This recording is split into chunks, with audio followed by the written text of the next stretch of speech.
Бүт бары өзүнчө карта болуп бөлүнгөн бул жерлер. Бул жер азыр Пшехиба деген сорту. Бул Пшехиба деген сорту бул ранны сорттордун катарына кирет. Пшехиба. Бул ранны сортко кирет. Бунун өзгөчөлүгү бул бий көчөт, анан урожайнысы эң малиналардын эң урожайнысы көп немеси ушул болот. Мына урматтуу көрүүчүлөр. Эң көп урожайнысы немеден интернеттен карап мен азыр просто айткандан деле неме кылып турам мен просто өзү практически көрө элем канча тонна берет да мен 15 тонна береби 20 тонна береби эң көп ушул. Бирок бир көчөттүн баасы да кымбат bununчу. Ошого азыр ошондо сорттордун бөлүнүп, ошо сортторуна жараша көчөттөрдүн баасы ошого жараша. Ооба, ошо сортуна жараша. Бул жерге мо Пшехиба сортко сиз канча соткадай жер бөлгөнсүңөр? Бул примерно азыр 10 соткадай эле жерге мындай эксперимент катары тикебиз. Мына азыр быйыл тиктик, мына азыр уже ушунчалык өстү. Бунун өзгөчөлүгүн айтайын эми. Өзгөчөлүгү бул ранны сорт. Еще бул жанагы астынан чаап салса, башкалар чаап салсаң, ал берет түшүм. Бул бербейт. Бул мына өскөн жагынан берет. Чаап салсаң дегенде кандай каягынан чаап атасың? Малинаны бул түйүнөн жер менен жер кылып чаап салат да башкаларды. Бул Пшехибаны чаппайт. Пшехиба монтип өскөн жагынан берет. Эмки жылы башка чыгарат, мыногу уже картаят, аны алып салат түшүмдөн кийин. Монтип бул да монда шактап кете берет экен да. Бул просто мына быйыл жаңы тигилген үчүн неме болуп атат. Бир аз баадай азыраак болуп атат да немеси. Өзүнө эмесине келип адаптация болуп атат да. Ооба. Мынакей мөмөлөрү караңыздарчы, Пшехибаныкы. Быйыл тиктиңер уже берип атат. Быйыл тиктик, мына кара, мына бышелек немеси кара, муну. Чоң экен да бул. Бышелек. Мунун түшүмдүүлүгү жакшы, еще плюс өзү эмеси да чоң экен го. Түшүмдүү чоңдугу почти бир спичкадай болот. Бир ширеңкенин кыркасында. Бир ширеңкедей болот. Ушунчалык чоң болот. Анан урожайность аябай жогору. Бир жагы көчөттө кымбат болгону менен өзүн өзү актайт да. Себеби ранны сорттагын башка нерселер бишелек бул чыгат. Чыкканда кымбат убакытта чыгат, эзилбейт, бүт бардык жогудан жакшы да. Могу неме. Бул да транспортабельный. Бул немеси жакшы. Мынакей. Бияқта общий план менен көрсөтүп койсоңуз. Канча сотка дедиңиз? Бул мына өзүнчө бул 10 соткта Пшехиба, анан нар жагы Полка кетет, Палана кетет, Амира кетет. Ал жагда дан толтура сорттор бар. Бүт бардыгы баа карта болуп бөлүнүп тигилген. Алар сорттор боюнча айтып кетелиби же сиз мындай? Айтып кетели азыр мына жерден. Бул экинчи карта. Бул Полка деген сорту. Полка. Бул да популярный. Ооба. Булар мына урожайныйсы карасаң, бул быйыл тиккенсиңер деп туруп. Ооба. Быйыл тиккенбиз, бирок бул деле почти мына 40 күндөн бери түшүм берип атат азыр. 40 күндөн бери түшүм берип атат. Мына кара, бүт түшүмдөрдү алганбыз. Мына бышып атканды карайм. Бир ост элче. Ооба. Ушундай жерден ост тийин келет да аябай. Ал не кылып көргүлө. Азыр эми ушул кезде Полканы элдер көп мактайт да. Анан аябай популярный сортко. Буну сиз канча жылдан бери иштетип келатасыз?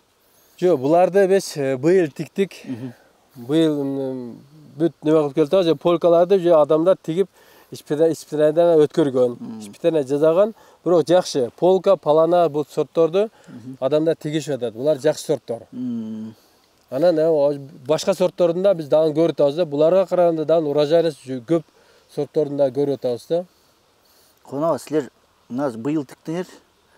Быйыл тиккенде силер быйылга эч кандай расчет кылбайсыңар деп турабы? Жалаң эле өстүрөсүңөр быйыл. Эмдиги жылы буга расчет кыласыңар, түшүм алабыз деп булардан. Ооба, биз эмки жылга расчет алабыз, эмки жылга түшүм берет конкретно деп. Бирок быйыл эле өзүнүн немесине расходун менен толук актады деп айта албайм. Бирок жарымдан көп немесини өзүнүн немеси актайт экен да. Могу түшүмдү карасам, азыр эле муну терсек жарым манга чыгат. Полканы тиксе? Ооба. Биринчи жылы 50% расходун актайт деп айта аласыз. Айта алам. 50% расходун. Мисалы үчүн кишилер айтат 100%. мощь эми актаса актагандыр эми 100%. отурса. Ну мен ана өзүм практикамдагы айтайын 50% өзүнүн немесин неме кылат. Эмдиги жыл кандай? Эмки жылга уже бул прибылга чыгат. Прибылга жакшы болуп Эмки жыл прибылга чыгат. Мисалы үчүн ушул мына тегерек азыр, например, бир 40 сотиктей жер болсо керек, 30 сотиктейби. Ушул жерден азыр почти 500 килограммга жакын түшүм алдым. Уже алып койдуңар, э? Ооба. Ушул дагы эле эми дагы эле түшүм берип атат. Сатып аткан кишилер келип туруп тандайбы? Мага полька бергиле, анан марвел бергиле, башка сорт бергиле деп, же аларга баары бирби? Жок, алар тандайт. Бирок элде бизде мана жеткиликтүү бере албаган үчүн азыр тандаганга неме жок. Мүмкүнчүлүк жок. Мүмкүнчүлүк жок. Эртеге мыналар көбөйүп кетсе, анда тандайт. Өткөндө балдар келди, мага жумасына 1 тоннадан полка чыгарып бергиле деп. Полка чыгарып Бирок бергиле. ценасы башка. Мисалы үчүн азыркы ценасы башка, кымбат менен алабыз деп неме кылды. Андай нерсени биз чыгара албайбыз. Объемга чыгара алган жоксуң. Объем жок азыр. Потому что эми көбөйтүп келатабыз. Мынакей. Ооба. Биягына карап көрүлө мына. Урматтуу көрүүчүлөр, мына аркаңызда аябай берип атат. Жакыныраак келип тартып койсоңор. Неге? Четинен эле мына биягына караңыз. Мына быш электери бар. Бышкан да бар. Мыналар. Ой, мону түшүнүң караңызчы. Быйылкы ошо өзү жакшылап өссө элек, кандай мөмө. Мыналар уже коро болуп атат. Булар эми бышат. Мыналар уже бышты. Бул терилип атат. Бул жагы терилген. Жакыныраак ушуну тартып койгула. Мен мондай тебелеп албашым керек экен да буякта. Монда сырттан келген неменин бир жагы түшүм берди. Бул бүткөндөн кийин экинчи мына жаңы шак чыгарды. Бул дагы эле түшүм бере берет экен да, жаңыламчы. Ошол үчүн кышка чейин бере берген немеси ушул өзгөчөлүк ушунда болуп атат да. Быйыл кайсы числолордо тиктиңер ушуну? Быйыл биз бир аз кечирээк тигип алдык, өзү болушунча жазгы убакытта эртерээк тигиш керек. Эртерээк дегенде? Эртерээк дегенде биз февралдын аягында баштайбыз. Ооба. Жер катууда? Жок, февралдын аягында эгер кар кетип, уже жер ылай болбой эле баса турган болгондо уже биз баштайбыз. Трактор менен жана лунка кылып туруп эле отургузасыңар экен да? Лунка кылып туруп эле отургузабыз. Мынакей, пшехибаны көрсөттүк, полканы көрсөттүк. Азыр кайсы сортко өтөбүз? Мисалы үчүн мына карагыла, Палана сорттору могу. Палана? Мыналар суолун көрүң, бул башкача болуп турат суолу. Бул жоң экен, э? Бул тик турат. Мына түшүмүнө карайм. Түшүм деле соң экен. Ооба. Разноцветный. Ооба. Жашыл, көк, розовый. Тиги полканыкын көрүң, суолу бир аз карамтыл болуп турат, не болуп турат. Мында кулап калат экен да түшүмүнө. Бул кулап кеткен түшүмүнө. Могу же бул башка болуп турат суолу. Мына бияктан карасаң, түшүмдөрүнү. Ой. Могу кара түшүмдөрүнү.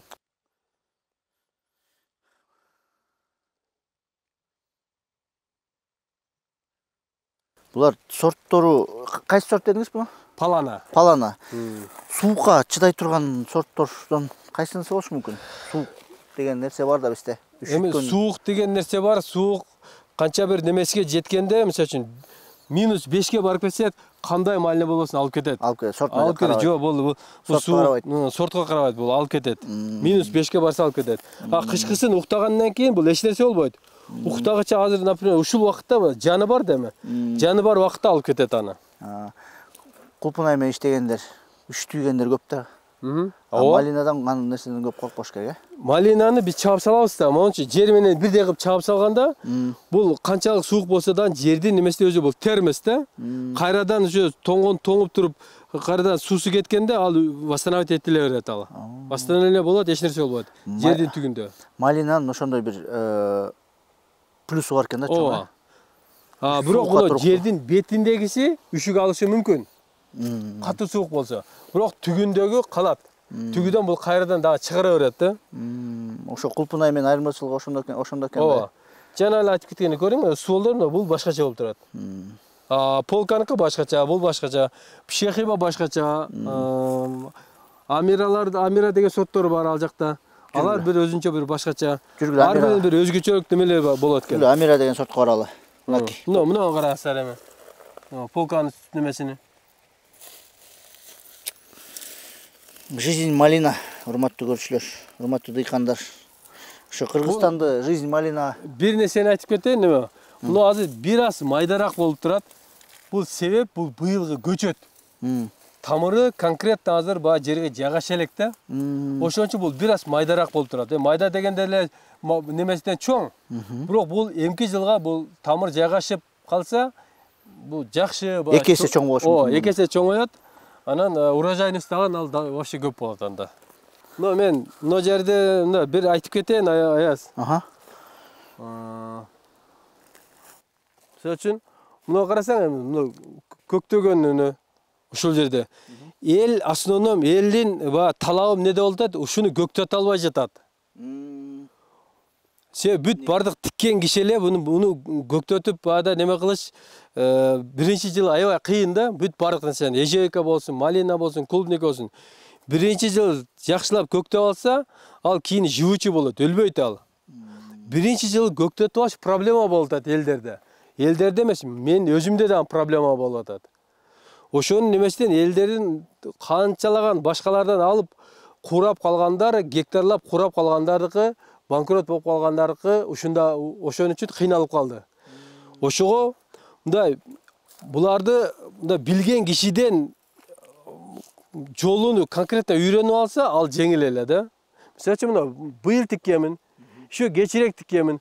Арасында бир аз эле курган. Мына өзүң көр мына. Практически. Ооба. Основном полный неме болгон. Эмки жылга ошо конкретно бу жерден тамырлар неме кылып, ошо толуп калат, полностью толуп калат. Бизде Кубанова мындай болуп атпайбы? Ар бир дыйкан өзүнчө мамлекет да. Мына кара, түшүмдү кара аларды. Мына кара түшүмдү. Бизде ар бир дыйкан мындай болуп атпайбы? Өзү менен өзү да. Агроном деп мурун союз убагында агрономдор ар бир дыйкан келип агрономдун консультациясын алып агрономдун жетекчилиги менен көп нерсе кылчу. Азыркы заманда элдер өзү менен өзү ошентип отуруп өзүм кылам деп ар бир түшүккө туш келгенде ошо менен банкрот болот да. Ооба, түшүккө түшүп артка кетип калып атат да. Ошон үчүн мен дыйкандардын немесиге да мен боорум ачат. Себеби ал канча каражат тигип, убакыт кетирип, каражатын короткондон кийин ал кичине бир ошол жерден пайдаланайын деген неме менен ошол жумушту жасап атат да. Бирок тилекке каршы артка кетип калып атат. Ошого билген кишини тандаш керек. Бул мен өткөндө айтып кеткенмин, 4 нерседен жаңылбаш керек деп. Биринчиси жерден, суудан, экинчиси суудан, үчүнчүсү көчөттүн сортунан, төртүнчүсү бир агрономдон, билген кишиден бир жок дегенде 2 жыл консультация алыш керек. Ошонун көзөмөлү менен. Ошону көзөмөлү менен неме кылса, экинчи жылга конкретно түшүмгө кирет. Экинчи жылга бир киши бар экен, солушуп турган малина болобу, кандай нерсени бар, аны жö көгөртүп, нормально алып кетет аны, чоңойтуп. Бирөөсү бар, көктөп турган нерсени дан жок кылып куратып алат. Бул турган нерсе элдин ичинде болот экен. Биз практикадан көрүп атабыз. Элдерге мен просто айта турган нерсе, алар куратып алса, биз күнөөлүү эмеспиз. Көчөт саткан күнөөлүү эмес. Көчөт саткан киши күнөөлүү эмес. Биз мыногу сорт чыкпай калса, биз айткан сорт, анда биз күнөөлүү. Силер айткан ойлоп түшүнбөй. Анда мыногу сорт чыкпай калса, биз күнөөлүү. Көктөтө албай калса, алар өздөрү күнөөлүү. Ошон үчүн алар өздөрү кишини тандап, жакшылап агрономду тандап, мындай жакшы жерден алып тиккенди үйрөнүш керек, билиш керек. Артка кетип калбаш үчүн. Бизде агроном табыш кыйын да. Ооба. Ошон үчүн эми агроном болгондо дагычы практически көргөнбү, көргөн эмеспи ал? Ал теоретически эле билип турган, практически билбеген болсо, анда дагы маселе болот. Туура да. Ооба, кызыл диплом бар. Бирок эч кандай тажрыйбасы жок, жөн эле китепти окуп алып туруп айтып бергени ал башка. Анткени китептерди тиги Европанын опыттары менен жазылып атат да. Аяктын климаты башка, подходу башка, технологиясы башка, жери башка, бизде деген башка, ошон менен тескери болуп калышты. Туура айтасың. Ал жака бизде интернетке салыштырып, Европага салыштырып, биз неме кылсак жаңылып калабыз. Биз да башында ошентип салыштырып көрдүк, көп жаңылык, көп артка кеттик. Азыр эми өзүбүз көп нерсени түшүнүп калдыктан колдон келишинче аракет кылып атабыз. Жыйынтык болуп атат. Мынакей урматтуу дыйкандар, AgriLife KG YouTube каналынын көрүүчүлөрү. Көрдүңүздөрбү, Кубанова көп жерди ушинтип эксперимент кылып ар кандай сортторду отургузуп мына силерге аябай жакшы маалымат берип атат. Катталыңыздар. Биз серия кылып чыгарып турабыз ушу Кубанова менен. Ошондуктан азыр айтып атпайсызбы? Опыт деген нерсе, мынакей бул 6-7 жылдан бери алып аткан опытту сиз биздин каналдан ала аласыздар. Муну карагылычы. Мына урматтуу көрчүлөр. Бул кичинекей болуп алыптыр мындай. Түшүн байлап атат да. Вада зималина. Аяз, мен айтып кеткендей эле, бул сорттон жаңылбаш керек болду. Анан ошо караганды жакшылап карасаң, ушундай немени түшүмдү берет экен. Эл эмгегин жер жебет деген ушул болот экен да. Туура. Бул Аллахтыгы, Аллах берип атат бизге. Ошон үчүн бул Аллах алдабайт. Ал адилеттүү зат. Эми карайм ушуну. Бир аз биз кичине карап койдук, ушундай түшүм берип атат. Эми ушул жер карайм. Азыр бир тергенде канча чыгат эми мына ушудан? Өзүң эле айтчы мен неме кылбайын, ун чыкпай эле коеюн. Ушундан эле бир контейнер чыгат го дейм. Ооба да, эми не дейсиң эми мына ушу 1 килограмм. Ооба. 1 килограмм болбосо да, уже бир аз нормально да, кара. Болбосо негизи биринчи жылы аябай эме түшүм бербейт деп деле. Деп кылып атпайсызбы? Карачы муну. Бул уже буну практикадагы ачыктан ачык болуп аткан нерсе бул азыр. Мынакей. Бул тарабын карайм мына. Бул тарабы эми гүлдөп атат эми. Мынакей. Мына бияктан берип атат. Келе экинчисине өтөлү. Монту ачканда эле. Ооба. Мына дейт да.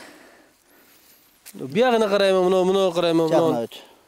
Почти мына ары бир немесинде бар.